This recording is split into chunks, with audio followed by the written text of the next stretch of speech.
say right at the start, if you're a Nintendo Switch user, don't leave this review until you get to the visuals and performance section. It's really important. I don't want you going to make a purchase and then saying, hang on, it sounded great at the start. Trust me, visuals and performance on Switch are not great. I, for one, did not expect to see Lollipop Chainsaw return to any platform, so was surprised to see the remaster in the works. Not because it's not a good game, it just seemed like a bit of a left field, slightly unusual release. Now with that said, there are many that believe modern gaming has become watered down and over-politicized and long for cult classics like Lollipop Chainsaw, which features a number of changes and a new RePop mode. However, this one might become contender for all patched up episodes in the future, and the only thing it seems to be repopping is the Nintendo Switch hardware. Or maybe that's just grumpy old me. Are you going to fall in love with Juliet all over again? Or is this one title we need to put out of its misery? Well, my name's Mark Walker, welcome back to SwitchUp. Now let's find out.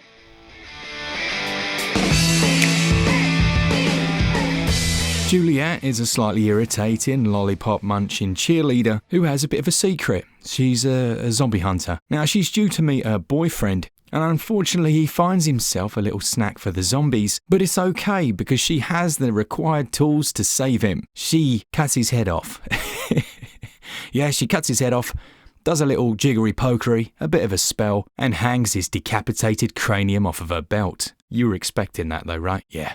Throughout the game he can talk to her and offers various pieces of advice while they deal with the slightly unusual relationship hiccup of her having removed his bonds. Let's start with the original mode. Gameplay is essentially a hack and slash where Juliet uses her chainsaw to provide assistance with removing the heads of the zombies in the game. She has a series of light and heavy attacks, as well as moves targeting low-down zombies, and of course special finishers.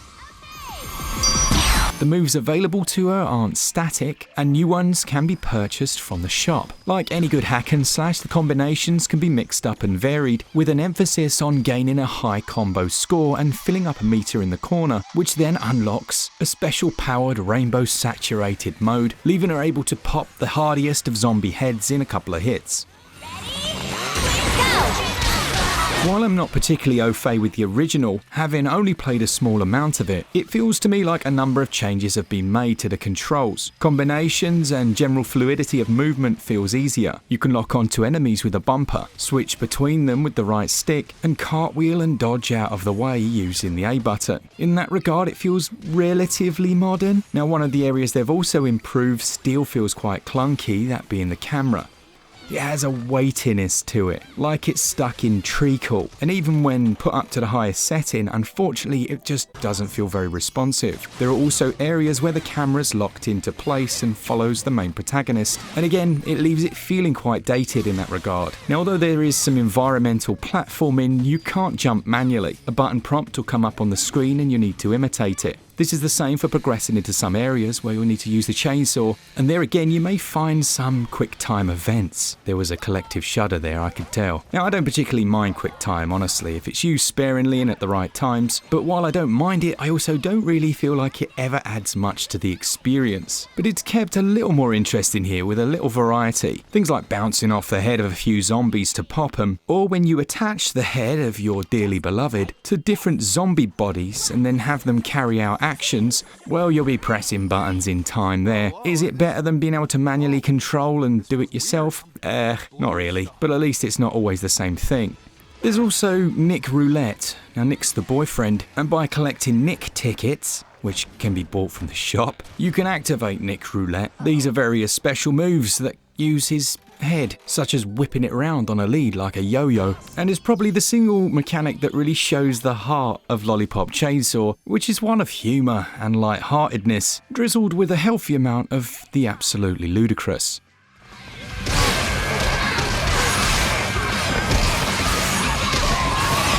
So then as you perform moves and try and reach high scores, there are also opportunities for achievements based on the types of moves you perform and how you do it. They'll reward you with two different types of medal, gold medals and platinum, and those are the currency which you'll trade in at the shop to permanently improve things like Juliet's health, her power, and of course buy different moves to mix up the gameplay. There's also quite a substantial cosmetic element, like being able to change her hair or buy a variety of interesting outfits for her to don. Levels, both in terms of their design and layout, are very linear. You'll be following a relatively prescribed route with the occasional sense of choice, like going in one door or the other, but will invariably find yourself funneled along on a set path. It's a hack and slash beat 'em up, you probably wouldn't expect much different, even today. For a touch of variety, there are also those that require saving. Doing so will net you some currency, and of course that warm fuzzy feeling inside, and all count towards your end of level scores. These are split through a number of areas. Don't judge me, I was trying to record footage, wasn't paying attention.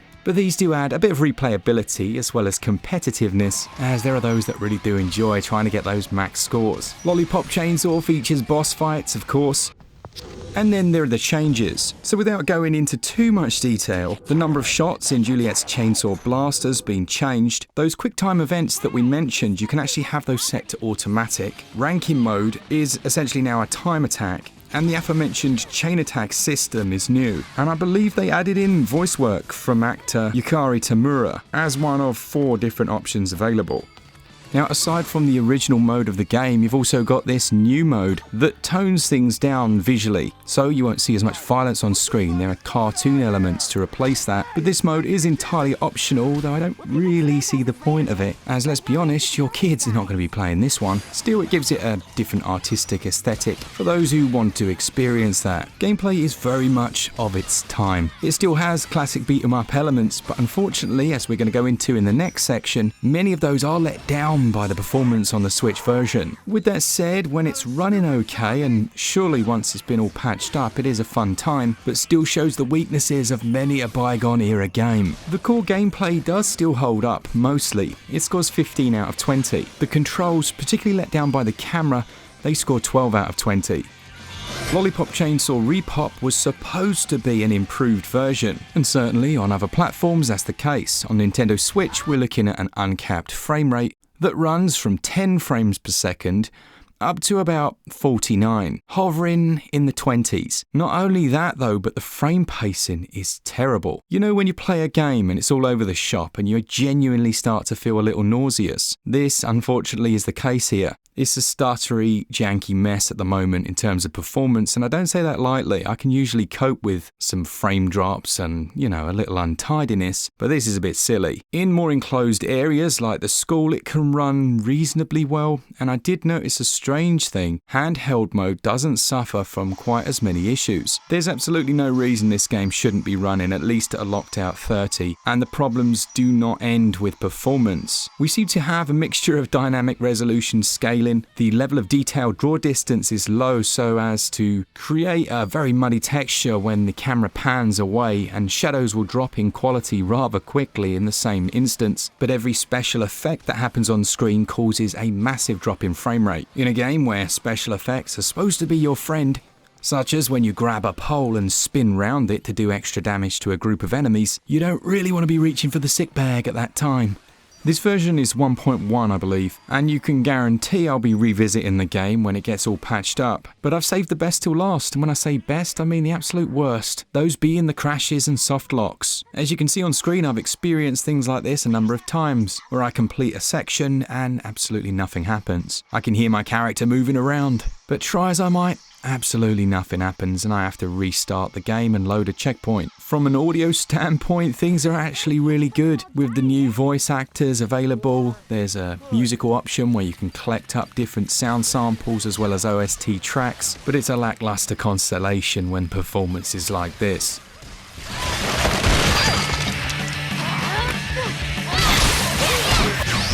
So then currently visuals and performance combined, they score 4 out of 20, while the sound and audio scores 17 out of 20. Lollipop Chainsaw RePop is going to set you back £37.99, and it can take around 5 to 7 hours to finish. I have to be honest, I think that price is pretty obscene. Yes, it has a number of changes and improvements in air quotes, but even if this was a flawless 60 FPS with no performance issues at all, I'd still be saying that they should have charged 20 quid for it. Now, as we know, that is not the case, and it is not a perfect performing piece. It's a bit of a mess. I give value 8 out of 20.